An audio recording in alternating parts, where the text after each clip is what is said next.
வணக்கம் மாணவர்களே. 12ஆம் வகுப்பு வரலாறு அலகு 14 இரண்டாம் உலகப் போரும் காலனிய நாடுகளில் அதன் தாக்கமும் என்ற தலைப்பில் இன்றைய பாடத்தை பார்க்க இருக்கிறோம். இன்றைய பாடத்தில் கிழக்கிந்திய தீவுகள், இந்தோனேசியா விடுதலை போராட்டங்கள், பிலிப்பைன்ஸ் விடுதலை போராட்டங்கள் என்ற தலைப்பில் நாம் பார்க்க போகிறோம். அன்பு மாணவர்களே, பாடத்திற்கு உள்ளே செல்வதற்கு முன்பு முயற்சிகள் தவறலாம், முயற்சிக்க தவறக்கூடாது.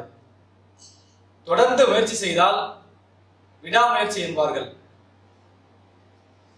முயற்சி தவறினால் வீண் முயற்சி என்பார்கள். ஆகவே அன்பு மாணவர்களே, தொடர்ந்து முயற்சி செய்து கொண்டே இருங்கள். அது வெற்றியாக மாறும். ஒருபோதும் முயற்சியை விட்டுவிடாதீர்கள் என்று கூறிக்கொண்டு பாடத்திற்குள்ளே செல்வோம். இப்பாடத்திற்கு முந்தைய பகுதியில் சீனாவில் நடந்த புரட்சியை பற்றி தான் உங்களுக்கு இதனுடைய முதல் பாடத்தில் உள்ளது. அதன் தொடர்ச்சிதான் இந்த இந்தோனேசியா, பிலிப்பைன்ஸ் நாடுகளில் நடைபெற்ற சுதந்திர போராட்டங்கள். அன்பு மாணவர்களே, முந்தைய பாடத்திலிருந்து ஒரு சில வினாக்களை கேட்டுக்கொண்டு பாடத்திற்கு உள்ளே செல்வோம்.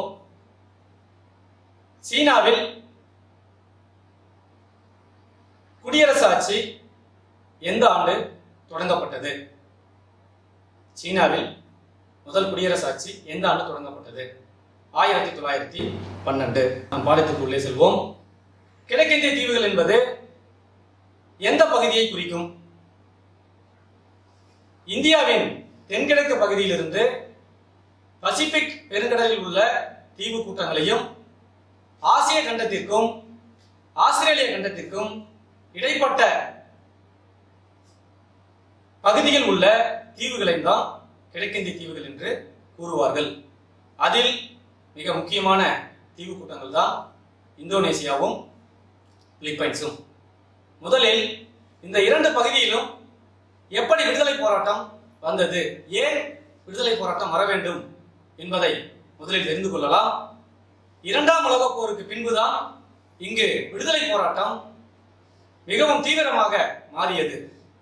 இரண்டாம் உலகப் போருக்கு பின்பு ஏற்பட்ட மாற்றங்கள் தான் இவர்களுக்கு ஒரு உந்து சக்தியாக மாறியது.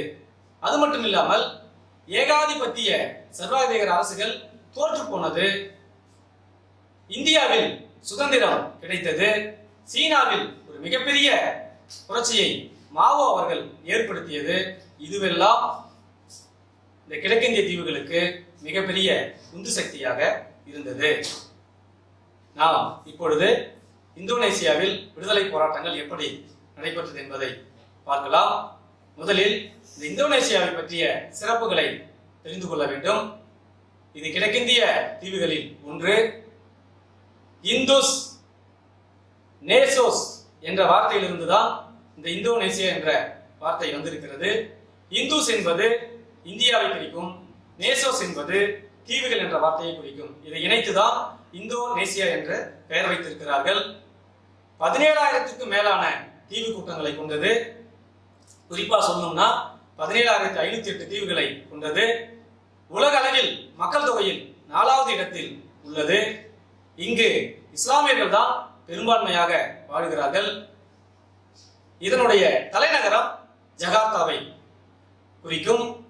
அதுபோல இந்த இந்தோனேசிய பகுதியில் சுமத்ரா, ஜாவா, மலுக்கு போன்ற பகுதிகள் மிக முக்கியமான பகுதிகளாகும். மாணவர்களே, இப்பொழுது நாம் எப்படி இந்த இந்தோனேசியா அந்நியர்களுக்கு ஆளாக்கப்பட்டது, ஆக்கிரமிக்கப்பட்டது என்பதை பார்க்கலாம். இந்த இந்தோனேசியாவை ஆதிக்கம் செலுத்தியவர்கள், ஆக்கிரமிப்பு செய்தவர்கள் டச்சுக்காரர்கள். மாணவர்களே, இவர்கள் நெதர்லாந்து நாட்டை சார்ந்தவர்கள். இந்த கிழக்கிந்திய தீவுகளில் எப்படியாவது வியாபாரம் செய்து தங்கள் நாட்டுடைய பொருளாதாரத்தை மேம்படுத்த வேண்டும், பொருளாதாரத்தை வலுப்படுத்த வேண்டும் என்பதற்காக வியாபாரம் செய்ய வருகிறார்கள். 1640ஆம் ஆண்டுகளில் ஜாவா, சுமத்ரா போன்ற இடங்களில் டச்சுக்காரர்கள் ஆக்கிரமிப்பு செய்துவிட்டனர்.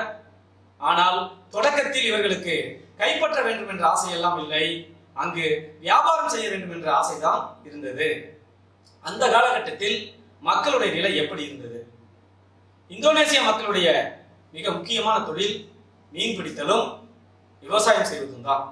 அது மட்டும் இல்லாமல் அங்கிருந்த மக்கள் அந்நிய நாடுகளில் இருந்து வந்த ஆக்கிரமிப்பு செய்த கரும்பு, தேயிலை, புகையிலை, காபி போன்ற தோட்டங்களில் தொழிலாளியாகவும் பணியமர்த்தப்பட்டார்கள்.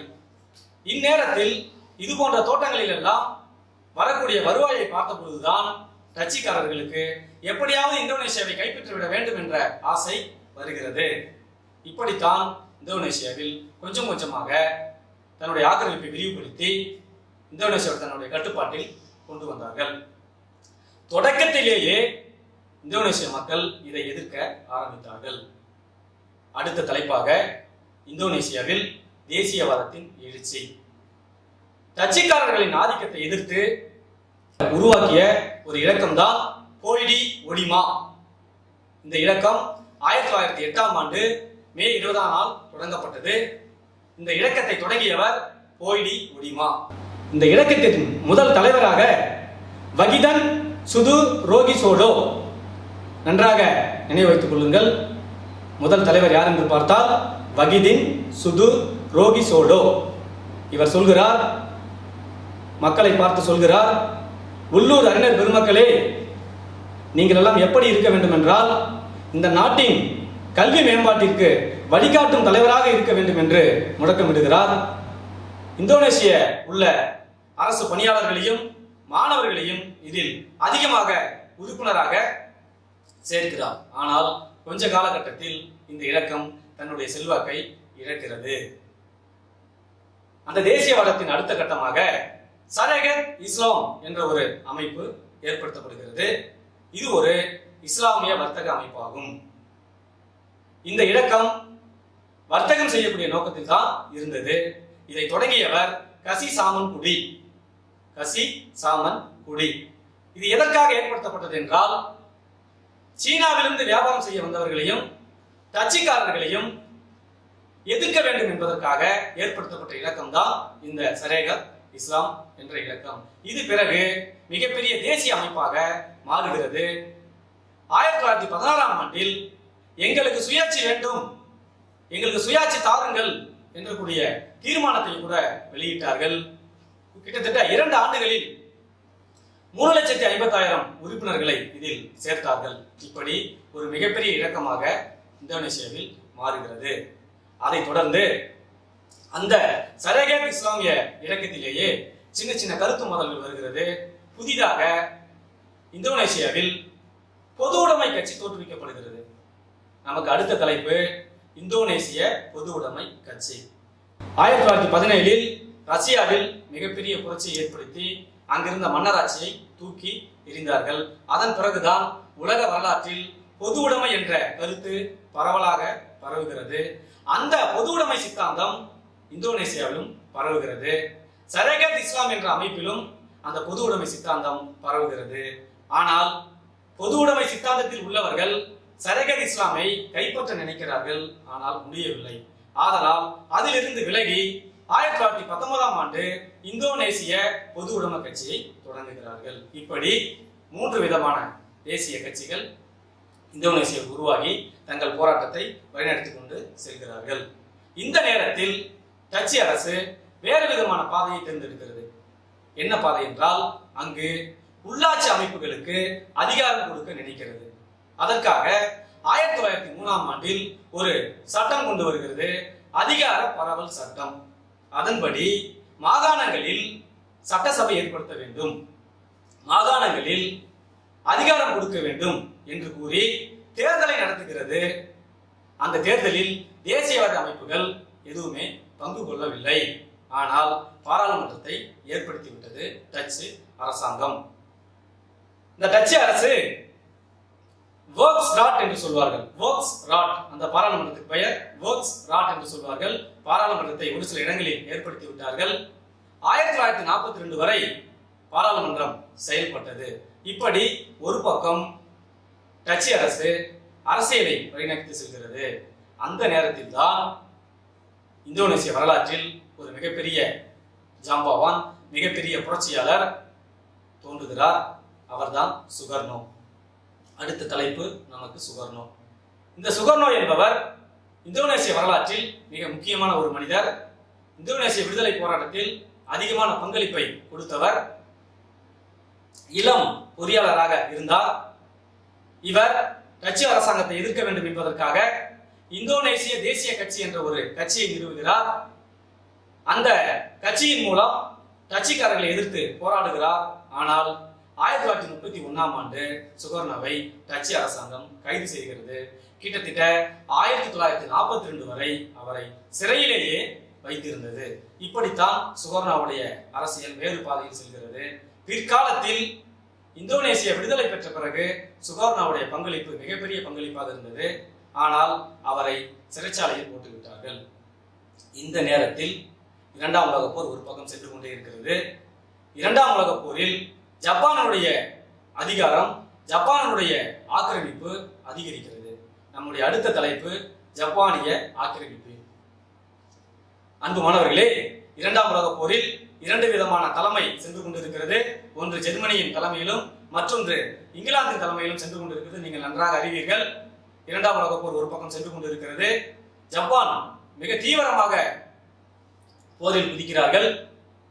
1942ஆம் ஆண்டு ஜப்பான் டச்சுக்காரர் அரசாங்கத்தின் மீதும் படையெடுக்கிறார்கள். இந்தோனேசியா மீது படையெடுக்கிறார்கள். அந்த நேரத்தில் டச்சுக்காரர்கள் ஜப்பானிய அரசிடம் தோற்று போகிறார்கள். வெற்றி பெற்ற ஜப்பானியர்கள் இந்தோனேசியாவை கைப்பற்ற நினைக்கிறார்கள். அந்த நேரத்தில் சிறைச்சாலையில் இருந்த தலைவர்களும் இந்தோனேசியாவில் போராடிய தலைவர்களும் என்ன நினைத்தார்கள் என்றால், இங்கிருந்த டச்சுக்காரர்களை வெளியேற்ற வேண்டும் என்றால் நாம் ஜப்பானியர்களை ஆதரிக்க வேண்டும் என நினைக்கிறார்கள். ஆனால் எதிர்பாராத விதமாக இரண்டாம் உலகப் போரில் ஜப்பான் தோற்று போய்விட்டது. இங்கிருந்தும் ஜப்பான் விலக வேண்டிய கட்டாயத்திற்கு மாற்றப்பட்டது. அந்த நேரத்தில் மீண்டும் டச்சுக்காரர்கள் தங்களுடைய ஆக்கிரமிப்பை தொடங்குகிறார்கள். இப்படி ஒரு பக்கம் சென்று கொண்டே இருக்கிறது. ஜப்பான் இந்தோனேசியாவை கைப்பற்றிய நேரத்தில் பல்வேறு தலைவர்களை சிறையில் இருந்து வெளியேற்றி விட்டார்கள். அப்படி வெளியேறிய ஒரு தலைவர் தான் ஏற்கனவே நாம் பார்த்தோம், சுகர்னோ என்பவர். அந்த சுகர்னோ 1945 ஆகஸ்ட் 17 சுதந்திரம் பெற்றுவிட்டோம் என அறிவித்து விட்டார். நாங்கள் சுதந்திரம் பெற்றுவிட்டோம் என அறிவித்து விடுகிறார். ஆனால் டச்சுக்காரர்கள் அதை ஏற்கவில்லை. இந்த இக்கட்டான நிலையில், இந்த பிரச்சனையில் பிரிட்டிஷ்காரர்கள் தலையிடுகிறார்கள். பிரிட்டிஷ்காரர்கள் தலையிட்டு டச்சுக்காரர்களுக்கு சாதகமாக மாற்றிவிடலாம் என யோசிக்கிறார்கள். ஆனால் அந்த நேரத்தில் ஐநா சபையின் அழுத்தத்தின் காரணமாகவும் ஜவஹர்லால் நேருடைய உலக கருத்தோட்டம் என்ற கருத்தின் மூலமாகவும் அது இந்தோனேசியாவிற்கு சாதகமாக மாறுகிறது. இந்த நேரத்தில் 1949 நவம்பர் மாதம் திஹேக் என்ற இடத்தில் ஒரு வட்டமேசை மாநாடு கூட்டுகிறார்கள். அந்த மாநாட்டில் இந்தோனேசியாவிற்கென்று ஒரு தனி அரசியலமைப்பை ஏற்றுகிறார்கள். அதையும் டச்சு அரசாங்கம் ஏற்றுக்கொண்டது. அதன் பிறகு 1949ஆம் ஆண்டு டிசம்பர் மாதம் இந்தோனேசியா விடுதலை பெற்றதாக அறிவிக்கிறார்கள். இப்படித்தான் இந்தோனேசியாவிலிருந்து டச்சு அரசாங்கம் நீக்கப்பட்டு சுதந்திர நாடாக மாற்றப்பட்டது. இந்த சுதந்திர நாடாக மாற்றப்பட்டதில் சுகர்னோவுடைய பங்களிப்பு மிக முக்கியமான பங்களிப்பு. மாணவர்களே, நன்றாக உணர்ந்து கொள்ளுங்கள். சுதந்திரம் என்பது சாதாரணமாக வந்துவிடாது. காலனி ஆதிக்கத்தை எதிர்த்து பல்வேறு போராட்டங்களை நடத்தி தான் இந்த சுதந்திரம் கிடைத்தது. இப்படி ஒரு பக்கம் இந்தோனேசிய கட்சிகளும் இந்தோனேசிய தலைவர்களும் போராடி 1949ஆம் ஆண்டு இந்தோனேசியா விடுதலை பெற்றதாக அறிவித்து விட்டார்கள். நம்முடைய அடுத்த தலைப்பு பிலிப்பைன்ஸ். இந்தோனேசியா எப்படி அந்நியர்களாக போராடி வெற்றி பெற்றார்களோ அதே போல பிலிப்பைன்ஸும் மிகப்பெரிய போராட்டத்தை நடத்திதான் விடுதலை பெற்றது. அதனுடைய வரலாறைத்தான் நாம் இப்பொழுது பார்க்க போகிறோம். இந்த பிலிப்பைன்ஸ் என்பது எப்படி பெயர் வைத்தது என்றால், ஸ்பெயினை ஆட்சி செய்த 5ஆம் சார்லஸ் என்ற ஒரு மன்னர் இருந்தார். அவருடைய மகனின் பெயர் தான் பிலிப். அவருடைய ஞாபகார்த்தமாகத்தான் இந்த நாட்டிற்கு, இந்த தீவிற்கு பிலிப்பைன்ஸ் என பெயர் வைத்தார்கள். இந்த பிலிப்பைன்ஸ் என்பது ஏராளமான தீவு கூட்டங்களை கொண்டது. குறிப்பா சொல்லணும்னா 7000 தீவுகளுக்கு மேலே உள்ளடக்கிய ஒன்றுதான் இந்த பிலிப்பைன்ஸ் என்ற தீவு. இங்கு எப்படி அந்நியருடைய ஆதிக்கம் வந்தது, யாருடைய ஆதிக்கம் வந்தது என்றுதான் நாம் இப்போது பார்க்க போறோம். நன்றாக உணர்ந்து கொள்ளுங்கள். இந்தோனேசியாவில் ஆதிக்கம் செலுத்தியது டச்சுக்காரர்கள், அவர்கள் நெதர்லாந்து நாட்டை சார்ந்தவர்கள். ஆனால் இங்கு பிலிப்பைன்ஸில் ஆதிக்கம் செய்தவர்கள் ஸ்பெயின் நாட்டை சார்ந்தவர்கள். அவர்கள் எப்படி வியாபாரம் செய்து தங்கள் பொருளாதாரத்தை மேம்படுத்த வேண்டும் என எண்ணினார்களோ அதே போல ஸ்பெயின் நாட்டை சார்ந்தவர்களும் பிலிப்பைன்ஸை கைப்பற்றி தங்களுடைய ஆதிக்கத்தை ஏற்படுத்த வேண்டும் என ஆசைப்படுகிறார்கள். ஸ்பெயின் நாட்டுடைய ஒரு ஆய்வாளர் மிகுவல் லோபஸ் டே லெகாஸ்பின் என்பவர் ஆய்வு செய்ய வருகிறார். என்று எந்த நாள் அந்த ஆய்வாளர் பிலிப்பைன்ஸ்க்கு வந்தாரோ அன்று முதலே ஸ்பெயினின் ஆதிக்கம் இங்கு தொடங்கிவிட்டது. ஆனால் பிலிப்பைன்ஸ் நாட்டில் ஸ்பெயினுடைய ஆதிக்கத்தை எதிர்த்து போராட்டங்கள் தொடங்க ஆரம்பித்தது. அவர்கள் உள்ளே வந்த உடனேயே அவர்களுக்கு எதிராக போராட்டங்கள் வெடிக்க ஆரம்பித்து விட்டது. இப்ப நாம் பார்க்க போகக்கூடிய தலைப்பு ஸ்பெயின் அரசாங்கத்தை எதிர்த்து பிலிப்பைன்ஸ் மக்கள் போராடிய போராட்டங்கள். நமக்கு தேசியவாத போராட்டங்கள் என்ற தலைப்பில் கொடுக்கப்பட்டுள்ளது. ஸ்பெயினை எதிர்த்து செய்த முதல் கிளர்ச்சி கவைட் கிளர்ச்சி. கவைட் என்பது பிலிப்பைன்ஸில் உள்ள ஒரு பகுதி.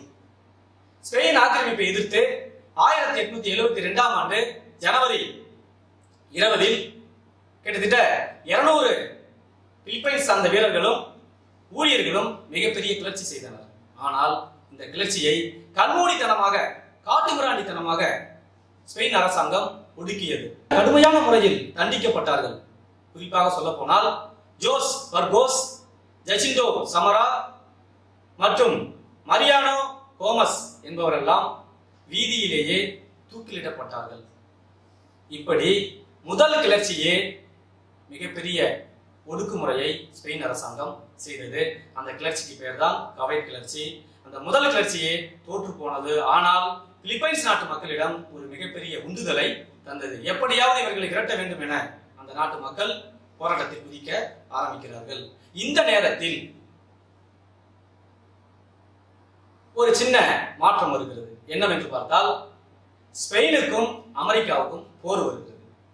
1898 ஆண்டு ஏப்ரல் மாதம் 21 நாள் தொடங்கி ஆகஸ்ட் 13 வரை ஸ்பெயின் அரசாங்கத்திற்கும் அமெரிக்காவுக்கும் போர் வருகிறது. அது எதற்காக வந்தது என்றால் அமெரிக்காவிற்கு அருகில் உள்ள கியூபா என்ற நாடை யார் கைப்பற்ற வேண்டும், யார் ஆதிக்கம் செய்ய வேண்டும் என்ற போட்டியில் இருவருக்கும் போர் வருகிறது. அந்த போரில் ஸ்பெயின் தோற்று போகிறது. தோற்று போன ஸ்பெயின் அமெரிக்காவோடு ஒரு ஒப்பந்தம் செய்து கொள்கிறார்கள். அந்த ஒப்பந்தத்தின் பெயர் பாரிஸ் ஒப்பந்தம். அந்த ஒப்பந்தம் 1898 ஆண்டு டிசம்பர் 10 கையெழுத்திடப்படுகிறது. அந்த ஒப்பந்தத்தின்படி பிலிப்பைன்ஸில் இருந்து ஸ்பெயின் வெளியேறியது. இப்படி இந்த ஸ்பானிய அமெரிக்க போர் பிலிப்பைன்ஸில் இருந்து ஸ்பெயினை விலக்கிவிட்டது. ஆனால் ஸ்பெயின் விலகிவிட்டது, பிலிப்பைன்ஸ் அமெரிக்காவின் கட்டுப்பாட்டிற்கு செல்கிறது. இந்த தருணத்தில் இந்த அமெரிக்க ஸ்பேனிய போர் நடந்து கொண்டிருந்த தருணத்திலேயே ஒரு மிகப்பெரிய போராட்டவாதி, ஒரு மிகப்பெரிய புரட்சியாளர் ஸ்பெயின் அரசாங்கத்திற்கு எதிராக போராடி கொண்டிருக்கிறார். நம்முடைய அடுத்த தலைப்பு எமிலியோ அகினால்டோ. எமிலியோ அகினால்டோ மிகப்பெரிய புரட்சியாளர். அந்த அமெரிக்க ஸ்பெயினிய போரை பயன்படுத்தி ஸ்பெயினுக்கு எதிராக புரட்சியில் குதிக்கிறார். இவருடைய மிகப்பெரிய போராட்டம், அவருக்கு பல்வேறு விதமான தலைவர்கள் ஒத்துழைப்பு கொடுக்கிறார்கள். அலபன், இமுஸ், கவைட் போன்ற இடத்தில் தன்னுடைய போரை துவங்குகிறார். ஸ்பெயினுக்கு எதிராக போராடுகிறார். மிகப்பெரிய வெற்றியும் பெறுகிறார். அதற்கு எடுத்துக்காட்டாக கவைட் நூவோ என்ற பகுதியில் டிட்ரோ கவைட் டெனோ என்ற இடத்தில் பிலிப்பைன்ஸுடைய கொடியை ஏற்றுகிறார். நாங்கள் விடுதலை பெற்று விட்டோம் என்று பிலிப்பைன்ஸுடைய கொடியை ஏற்றுகிறார். அந்த தருணத்தில் மலோலோஸ் என்பவர் புதிய அரசியல் பிரகடனத்தை அறிவிக்கிறார். அறிவித்து முதல் குடியரசுத் தலைவராக எமிலியோ அகினால்டோவை அறிவிக்கிறார்கள். இப்படி ஒரு பக்கம் ஸ்பெயின் அரசாங்கத்திற்கு எதிராக சென்று கொண்டிருக்கிறது. இப்பொழுது மற்றொரு அரசாங்கத்தின் கீழ் பிலிப்பைன்ஸ் செல்கிறது, அதுதான் அமெரிக்கா. அடுத்த தலைப்பு நமக்கு அமெரிக்காவின் ஆதிக்கம். எப்படியோ ஸ்பெயினுடைய ஆதிக்கத்திலிருந்து விலகிவிட்டார்கள், இப்பொழுது மற்றொரு நாட்டை எதிர்க்க வேண்டிய கட்டாயத்துக்கு ஆளாகிறார்கள், அதுதான் அமெரிக்காவுடைய ஆதிக்கம். ஸ்பானிய அமெரிக்க போருக்கு பின் பிலிப்பைன்ஸ் அமெரிக்க கட்டுப்பாட்டில் வந்துவிட்டது என்று நாம் ஏற்கனவே தெரிந்துவிட்டோம். இப்பொழுது தேசியவாதிகளும் புரட்சியாளர்களும் போராட்டவாதிகளும் அமெரிக்காவிற்கு எதிராக போராடுகிறார்கள். அமெரிக்காவை தோற்கடிக்க வேண்டும் என்பதற்காகவும் அமெரிக்காவை இங்கிருந்து விரட்ட வேண்டும் என்பதற்காகவும் கொரில்லா போர் முறையை பயன்படுத்துகிறார்கள். ஆனால் அமெரிக்கா அதிலிருந்து தப்பித்துக் கொள்வதற்காக அங்கு தேர்தலை நடத்துகிறது. அமெரிக்கா மாகாணங்களுக்கு எப்படியாவது தேர்தலை நடத்தி அங்கு நாம் நிரந்தரமாக தங்க வேண்டும் என்பதற்காக தேர்தலை நடத்துகிறார்கள். அந்த தேர்தலில் பிலிப்பைன்ஸுடைய தேசிய கட்சி வெற்றி பெறுகிறது. ஆனால் பங்கு கொள்ள விருப்பமில்லை. அந்த தேசியவாத கட்சியின் தலைவர் முழக்கமிடுகிறார். என்ன முழக்கம் என்றால், பிறர் நாட்டுடைய ஆட்சி சொர்க்கமாக இருந்தாலும் நரகமாக இருந்தாலும் பரவாயில்லை, எங்களை நாங்களே தான் ஆட்சி செய்ய விரும்புகிறோம், இன்னொருவருடைய பிடியில் நாங்கள் வாழ விரும்பவில்லை என்று கூறுகிறார்கள். இப்படித்தான் போராட்டம் சென்று கொண்டிருக்கிறது. அந்த நேரத்தில் மிகப்பெரிய புரட்சி இலக்கங்கள் எல்லாம் தோன்றுகிறது. அதில் ஒன்றுதான் அடுத்த தலைப்பில் நாம் பார்க்க போகிறோம். பர்டிதோ கம்யூனிஸ்டா பிலிப்பினாஸ், PKP என்று சொல்வார்கள். பர்டிதோ கம்யூனிஸ்டா பிலிப்பினாஸ் ஒன்றுமில்லை மாணவர்களே, பிலிப்பைன்ஸ் பொது உடைமை கட்சி. பிலிப்பைன்ஸ் பொது உடைமை கட்சி 1930 நவம்பர் மாதம் 7ஆம் நாள் இந்த கட்சி தொடங்கப்படுகிறது. தொடங்கப்பட்ட உடனேயே அமெரிக்கர்களுக்கு ஒரு பயம் வருகிறது. எப்படியோ இவர்கள் நம்மளை விரட்டி விடுவார்கள் என்ற பயம். ஏனெனில் இந்த கட்சியின் உறுப்பினர்கள் அனைவரும் இடதுசாரி சிந்தனை உள்ளவர்கள். இடதுசாரி சிந்தனை என்றால் பொது உடைமை கட்சி, பொது உடைமை சித்தாந்தம், அந்த சித்தாந்தத்தில் வளர்ந்தவர்கள். அவர்களுக்கு எப்படியாவது இவர்களை விரட்ட வேண்டும் என்ற எண்ணம் தோன்றுகிறது. ஆதலால் அமெரிக்கா இந்த அமைப்பை தடை செய்கிறது. ஆனால் இவ் அமைப்பு மற்றொருவன் தலைமையை ஏற்றுக்கொள்கிறது. அவர் யார் என்றால் கக்பாலா கப். அவர் மிகப்பெரிய படையை உருவாக்கி ஜப்பானின் ஆதிக்கத்தை எதிர்த்து நின்றவர். அவருடைய தலைமையை இந்த அமைப்பு ஏற்றுக்கொள்கிறது. பிறகு அவருடைய தலைமையின் கீழ் இவர்கள் செல்கிறார்கள். அடுத்ததாக இந்த அமைப்பு கக்பாலா கப் என்பவருடைய தலைமையில் செல்கிறது. இவர் மிகப்பெரிய கொரில்லா அமைப்பை ஏற்படுத்தி வைத்திருந்தார். நன்றாக உணர்ந்து கொள்ளுங்கள் மாணவர்களே, கொரில்லா அமைப்பு என்பது நம் இந்திய வரலாற்றிலும் நாம் பார்ப்போம். இந்திய வரலாற்றில் மராத்திய சிவாஜி நன்றாக அறிந்திருப்பீர்கள். அவர் வெற்றி பெறுவதற்கு மிக முக்கியமான காரணம் அவர் கையாண்ட கொரில்லா போர் முறைதான். அதுபோல இவர்களும் கொரில்லா போர் முறை தான் பயன்படுத்தினார்கள். ஆனால் இந்த நேரத்தில் அமெரிக்க படைகள் பர்டிதோ கம்யூனிஸ்டா உறுப்பினர்களையும் ஹக் என்றழைக்கப்பட்ட இந்த கக்பாலா கப் தலைமையில் சென்ற உறுப்பினர்களையும் தாக்குகிறார்கள். மிகப்பெரிய கிளர்ச்சியாக மாறுகிறது. இந்த கிளர்ச்சி உடனடியாக நிற்கவில்லை, நீண்ட நாளாக சென்று கொண்டே இருந்தது. அமெரிக்கா பிலிப்பைன்ஸில் இருந்து சென்று விட்டாலும் அமெரிக்கா விடுதலை அறிவித்த பிறகும் புதிதாக தோன்றிய அரசையும் எதிர்த்து இந்த கிளர்ச்சி தொடர்ந்து நடைபெற்றுக் கொண்டே இருந்தது. இப்படி கிளர்ச்சிகள் சென்று கொண்டே இருக்கிறது. இந்த கிளர்ச்சி தான் கக் கிளர்ச்சி என்று அழைப்பார்கள். இந்த கிளர்ச்சியை அடக்க முடியாமல் பிலிப்பைன்ஸ் அரசாங்கம் தடுமாறி கொண்டிருந்தது. ஆனால் அமெரிக்காவுடைய ஆதரவில், அமெரிக்காவுடைய உதவியுடன் இந்த கக் கிளர்ச்சியை ஒடுக்கினார்கள். இப்படித்தான் கக் கிளர்ச்சி ஒடுக்கப்பட்டது. மாணவர்களே, இப்படி போராட்டங்கள் வலுத்துக் கொண்டே செல்கிறது. அமெரிக்காவை எதிர்த்து போரிட்டுக் கொண்டிருக்கிறார்கள். ஒரு பக்கம் அமெரிக்கா தேர்தலை நடத்துகிறது, ஒரு பக்கம் தேசியவாதிகள் அமெரிக்காவுக்கு எதிராக போராட்டத்தில் குதித்துக் கொண்டிருக்கிறார்கள். இந்த நேரத்தில் பிலிப்பைன்ஸ் விடுதலை பெறுவதற்கான நேரம் நன்றாக மலருகிறது. அடுத்த தலைப்பு பிலிப்பைன்ஸின் விடுதலை. மாணவர்களே, 1934ஆம் ஆண்டு அமெரிக்கா ஒரு சட்டத்தை அறிவிக்கிறது. அந்த சட்டத்தின் பெயர் டைட்டிங்ஸ் மெக்டர்பி சட்டம்.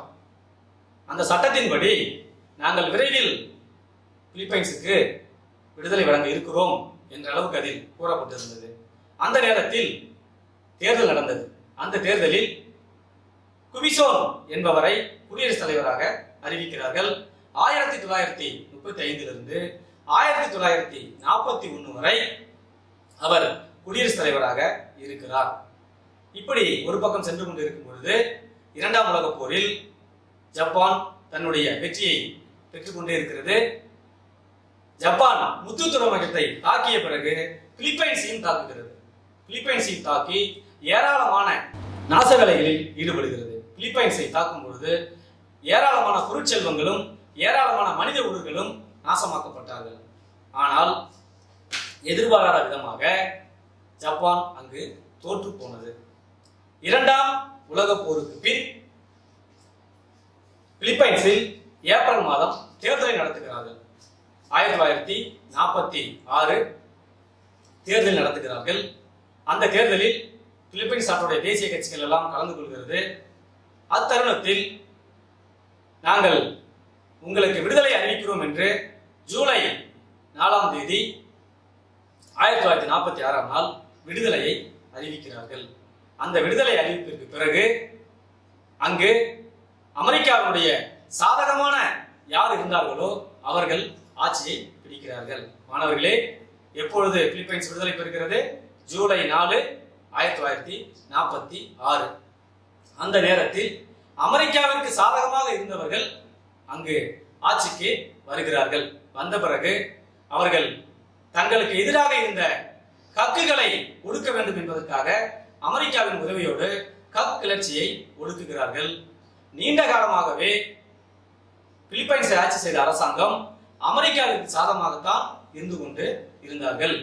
கிட்டத்தட்ட 1946 இருந்து 1954 வரைக்கும் அமெரிக்காவுடைய நட்பு நாடாகவே பிலிப்பைன்ஸ் நடந்து கொண்டது. இப்படித்தான் மாணவர்களே, பிலிப்பைன்ஸ் விடுதலை பெற்று அமெரிக்காவின் நட்பு நாடாகவே சென்று கொண்டிருக்கிறது. அன்பு மாணவர்களே, இந்த பாடப்பகுதியில் கிழக்கிந்திய தீவுகள் என்றால் என்ன, இந்தோனேசியா என்றால் என்ன, பிலிப்பைன்ஸ் எப்படி விடுதலை பெற்றது, இது போன்ற கருத்துக்களை எல்லாம் நாம் விவாதித்திருக்கிறோம். பாடத்தின் இறுதியாக உங்களோடு ஒரு சில கேள்விகளை கேட்டுக்கொள்ள விரும்புகிறேன். இந்தோனேசிய தேசிய கட்சியை நிறுவியவர் யார்? பதில் சுகர்னோ. பிலிப்பைன்ஸ் எந்த ஆண்டு விடுதலை பெற்றது? 1946. நன்றி மாணவர்களே, நாம் இன்னொரு தலைப்பில் நாம் சந்திக்கலாம். நன்றி, வணக்கம்.